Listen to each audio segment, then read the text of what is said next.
O bruxismo é uma atividade repetitiva dos músculos da mandíbula, caracterizada pelo apertamento ou ranger dos dentes, contração muscular ou movimento de empurrar a mandíbula.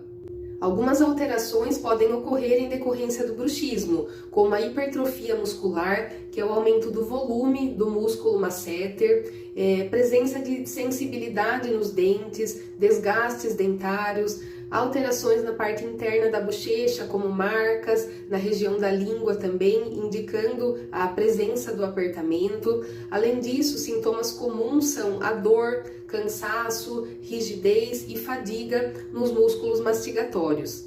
Alterações na estrutura do disco da articulação temporomandibular também podem ocorrer, levando a sintomas como estalos, ruídos e até travamentos mandibulares. O bruxismo pode se manifestar de duas formas: o bruxismo do sono, que acontece enquanto a pessoa dorme, e o bruxismo de vigília, que ocorre enquanto acordado.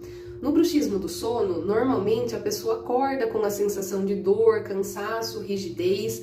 Se dorme acompanhada, é comum o relato de sons e ruídos durante a noite, indicando a presença do apertamento ou do ranger dos dentes. Já o bruxismo de vigília, o paciente faz o hábito de apertar ou ranger os dentes durante as suas atividades de vida diária. Existem alguns fatores que podem ser citados como possíveis desencadeantes do bruxismo. Os fatores biológicos, como questões genéticas, os fatores psicológicos, como personalidade, ansiedade, estresse, e os fatores exógenos ou externos, como abuso de álcool ou cigarro e o uso de alguns medicamentos.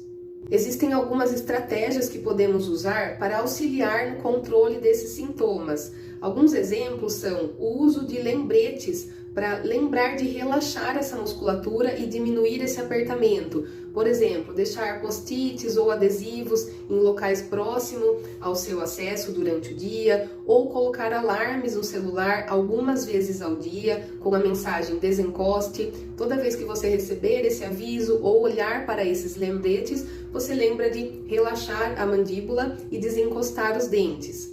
Outras estratégias que também auxiliam no controle dos sintomas são exercícios respiratórios, prática de meditação, atividades de relaxamento e atividade física, além de cuidar da higiene do sono. Se você gostou desse conteúdo, se ele foi útil para você, encaminhe para mais pessoas.